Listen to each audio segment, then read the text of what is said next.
Yo, Fydale. Oh na, oh na, oh na, oh na, chiona. Vazhinji vakazeze twakagodha bori gano chida kuita mari naro izvirori. Audi here kuita machikichori pamusoro pemari uchirova champidigori. Une zvimoko zvakabuda sezvidori. Kana wada mari nzira yacho ndiyoi. Iyedzo haiperi kune vanote aseiko mambo zviri izvo zvazvitori. Hadziperi nyaya dzacho idzodzi. Izvozvi vamwe havachaita mabori. Havarariwo kwevana venyu mambo mutorori. Chifo kana chikwere icho chisvimbe musarinya kana mabiri bobi asi kana zvadaro mangwana chozvozodi. Kumakereke kwazara matsotsi vamwe ndivo vavachishumira diabori. Vese kwese chese inyaya dzemari havasina nguva. Greetings, welcome to earGROUND New Voices Amplified. Flute Marco is my name. And we are in the Kombi. The Kombi station is in Kwekwe. And there's no way we could have left Kwekwe without seeing the man himself. DJ Fydale. Greetings. How are you, Mudiseki? Andrew Boki. Yeah, good. I last saw you in 2015 in Dubai. Yes. And this is the second time that we meet. Yes. Wow. What have you been working on from then, 2015, after you won the Cup Clash and then you came back? And from 2015, I've done a lot. I've done a lot. I think 2016, I produced a rhythm with top Jamaican artists, like the likes of Anthony B, Luton Fire. Then in 2015, that same year after my UK tour, I went to Cape Town. Great. I won another clash. Then there was a time also I did a lot of promotions, Great. like Zimbabwe or promotions. I toured South Africa a lot of times as a DJ again. Yeah, I think it was epic all the way till now. Wow. Yeah. Great. Let me take you back a bit. DJ Fydale, Black Identity Sound. Yeah. This way it was started. Before music production. Yeah, that's where it started. But me, if I tell you the truth, I started as a supporter, a flagman. There was a local sound here in Kwekwe which was named by the name Firestone, you know. Okay. So one of my friends linked me with those two guys. They used to stay in my wood.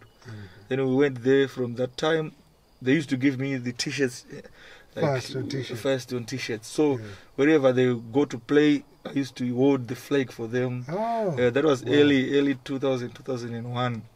Then from that time, I formed a sound with this other youth. It was called Ever Blazing. I'm not sure the name at that time. Then from that was 2003, 2004. Then 2005, Black Identity was born. That's when I started my own stuff. But by that time, I had so many things. So as a soundman from this side, I think that time 2005, that's when I started touring Harare, going to visit Chub nightclub. That's where I had to see the likes of Jabi, Stereo One. So I was big in terms of sound business, because wherever I go there, I could see what's fresh. It wasn't like this year's like now everything moves fast. I could bring a CD which could take about 3-4 months. I'll be playing those music alone. Where were you getting the music? The music, like not so much internet. There was not so much internet, but there were friends of mine, the likes of Mighty Ducks, the likes of there was this other guy called the Waterflex. When there were a lot of people, I made a lot of friends there, because here again, I used to get music from this side, because you know DJ Stavo used to own used to own a big club or a big hotel here. So he was the owner. So I used to play there. So he used to download also dancehall. So I used to take those music, then I go exchange it with the guys there in Harare. So we exchange. I made a lot of friends. I even supplied tunes there. Let me go further. Then 2006, whilst I was also a soundman, I met this guy who made the Mashingo rhythm. His name is Apa Zingoni. You know Apa Zingoni. He was here. He was working. He was working as a teacher. So he was also producing. So because me, I had a computer. He didn't have a computer. So he used to come to my place doing his thing. So that's when he taught me how to record. Basically at that time it was just recording. It was using acid, something like that. That's when so at that time to 2009-10, Yes. I used to record on international music Oh. rhythms. I couldn't make my own. Then from 2010, that's when I started doing on back to the sound business. Yes. 2006-7, I was now like one of the biggest soundmen in Zimbabwe, because every time when Stereo 1 and Silverstone used to clash, I'm the person who used to give Jackie B, you know Jackie B, Yeah, Silverstone music. Yeah, man. I used to give him like the music to clash Jabi. Even the last clash which Jabi and Silverstone clashed, I'm the one who gave Jackie B music. We used to link like this because at the Tube now, it was only me and Mighty Ducks. His name is DJ Eddie. Yeah, We're I know the DJ two, Eddie. yes, we're the two champions. Like we started clashing maybe 2005-6. So from that time till now, we're still like the top low guys. So at the Tube, when there was no Mighty Ducks, it's me who was going to win the 10 sound clash till Jabi was gone. That system was gone. But at sound business, I was like a big, because I made a lot of family, a lot of sound men. Yes. And everything. So 2010, things were tough. Before we get to 2010, how do you remember Jabi? Jabi was a teacher. Was the most of, like, he's my teacher. He's one of those people who taught me how to play music. Yeah, his way of doing things, like these youths of today, they cannot do the way. That's why usually you see maybe my shows wherever I go, I play and everyone he dances, because I just copy and paste the way Jabi used to do his things. Because Jabi was something else. He was a serious teacher. My first time to get into the Tube, even my MC is a witness, we played some stuff. He came to me, he talked to me. That was like my first time. At that time, I was just a liquid youth. I couldn't even speak like the way I'm speaking now, like the English patois type. You know, he talked to me, you two are bad, you know, keep doing everything like that. Because that was the first time. For me, I take it as a blessing, because I still remember the day. I played as a guest, not as a clash. As a clashing sound. No, I played there. They gave me 5 minutes, if not 10 minutes. And it was very hard. During the Tube time, again, I can tell you this. We used to, when I wanted to travel there, I called Joa, the manager of Stereo 1. We could go on Friday to the train station around 11, 12. The train comes at 2 a.m. When it comes, we go to Harare by 6, 7 a.m. We are there. We spend the whole day roaming around the streets of Harare, waiting for the late time to start. We play. After the session, we didn't have any relatives, any friends. We started to move around the street the Sunday morning. We started to move around the street till late, 5 p.m. again. We get the train, then we are back here around Monday, maybe 3, 4 a.m. We walk again back to the yard. But that was what was driving you then? It was the love of music. Love of music. It was the love of music. It was just the passion. If I tell you, from this day I started doing music, my first money to get out of to get paid out of music was 2013, if not 14. All this time it was we were just spending. Even the promotion which we used to do, it was just spending. Wow. Again, you were on 2010 before I... even back then, I used to do promotion. I think I'm the first person to bring Winky D 2006. Some of my friends. How was the experience? We did Miss Schools. It's very fun. I even talked to Knox about these things. It's very funny. For me, Winky was very professional from the day he started. At that time, I think he had 3, if not 4 songs. He was very professional. He could go to Banda and do the stuff and everything. It was Miss Schools. It happened at Kwekwe Theatre. Knox was at MSU. Why I remember that time, Knox even linked us up. He said, no, I just want to come and perform. I think at that time I was having Maria. The song, it was only one song. It was Maria, Maria, Maria. That's how it started. But the passion in me kept me. I even did. There was a time, if I'm not mistaken, 2007. We did Mr. Kwekwe, and it was a serious flop. Nobody came to that. Tell me about my flop. How many flops have you encountered? Or what was the worst flop that you... That's the Mr. Man I'm telling you about. It was Mr. Kwekwe, Mr. Kwekwe. It was Mr. Kwekwe. Didn't come. No, my MC, Shadi, said, no, we need to change, the style. Because every year, every term when these kids are closing, like these school people are closing, we used to have Miss Schools. So we used to host the Miss School. So I said, no, don't worry yourself. We can do Mr. School, Mr. Kwekwe. something like that. It was a serious flop. Nobody came. I think we had 3, if not 4 people. Yes, we did. I did so many shows, but at that time, we didn't have any flop. Okay, the other stuff, for me and the MC, we formed the Black Identity together. Yeah. For me to be with him, what happened in 2005, I went to Harare. So when I came back, I did rhythms, like there was this rhythm, Sweat Party 2. There were certain rhythms I had. So there was a house party, like ghetto house party. We were supposed to go and play. Me, I was supposed to go and play. So I had those 2-3 CDs. So I sampled them at a club before I went there. So he had them. So I was like, no, these tunes are good. He's a good MC. He was doing his MC all long time. He said, let me hold the mic for you while you're playing. We made the night. I don't know. People went crazy. They were brand sparkling you at that time. So that's when you get in touch. On Monday, he came to my office because I had the office in town. Came, started talking. Said, no, let's just start working together. From that time, we worked together till now. But then you moved to Mozambique. I moved. 2010. It was because of the situation in Zimbabwe. I moved to Mozambique. Yes. But you continued making music in Mozambique. No, what happened is when I went to Mozambique, I was looking for green pastures for personal life, not music. Because music for me at that time, it was just a hobby. It wasn't a work. So when I went there, I started now playing again in music. I started again. That's why I started doing serious production at that time. That's when even these Zim dance or rhythms came in. When I went to Mozambique, that was 2010. Jabi was normal. I came for the City Sports under Sound Life.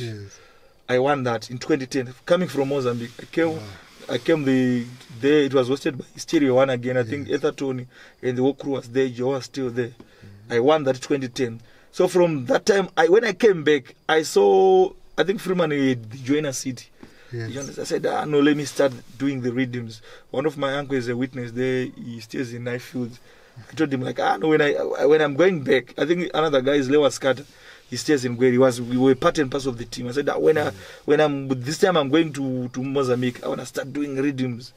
So the guy we really helped me in my career as a producer is Really Punchline and DJ Styra. Those 2 people, they made me link with the local artists, because at that time those were the handlers. So I could send a rhythm to Styra, same as Star International. Is the other guy who pushed me at that era, 2010, 2011. We were working at this J-Tap in Cape Town. He was one of the guys whom we worked with. So it was very easy for me because I used them. They could give people rhythms, then they could send me back the tunes, then we could release. I think the first big rhythm we did, and that was the first, it was called Extravaganza, where there's Lady Squander, Rudo, it was an anthem. It was an anthem. From that time we did a warning rhythm. Freeman came in with 2 songs, but there was a tune which is my Ghetto Youths. Because at that time, a lot of youths, they didn't have a studio. So the song was an anthem again by Freeman. We did Golden Mile. And there were a lot of rhythms. And then you did Talk About My. Okay, from Mozambique. Okay, when I was Mozambique, I brought, there was no Zim dance, there was no reggae, there was no dance. So we started our own industry there. I brought Freeman, Badman, Empress, a lot of these artists to Mozambique to perform. Wow. You see, I did a lot. That area, which is Manica, everybody knows, Fydale brought dance or reggae because they used to listen to their Kizomba, to their type of music. I came back then in Mozambique. Then I was pushing, there was a youth called Loud Age. I worked with Loud Age, even from production. He helped me a lot. He's another guy who nurtured my production because he was good also at production. The Loud Age, he was a very good youth. He was a good youth at even singing. He was very close to me. We stayed together in Mozambique. So I pushed him because at that time people didn't know even SoundCloud and SenseSpace and Facebook. They didn't know. So we're the only TV for the UK fans or for everyone in diaspora, because everyone would wake up and check my wall, check Sarah wall, check Real Punchline wall. So we're the benefit now of the people. Loud Age blew in foreign land than in Zimbabwe. Nobody knew Loud Age at that time, but in UK it was being played all over because we use internet now at Mozambique, so people could download. So when I came back here, I came back with the youth. Loud Age used to stay in DZ. Me, I was staying Chakari. Like Yes. there's a mine there in Kaduma. Yeah. They called Chakari down mine. So I had a deal with OSI and the Banjo. Yeah, in the From UK. in the UK. So they said, no, we want to bring Loud Dish to the UK. So I said, no, what's the way forward? For us, me and him to work, I think I need to take all my equipment, then start staying DZ. That's when I That's moved when to you met Sunshine Studio. Yes. Family. No, Sunshine, we had the relationship before, because those are the ones who used to record Freeman on my rhythms at that time. Okay. We were brothers, like, I don't know, because me, even now, I give them respect. Even so, every time I came from Mozambique, I used to visit their studio, including Levels. At that time, Levels was not yet no, he was a producer, but he was not known. He didn't have that much capacity of doing That things. was before you moved from Shtunguza to No, you used to stay at DZ, but I don't know the name of that area now. But okay. it's somewhere after DZ. Okay. Yeah, it was just a walking area from DZ. Great.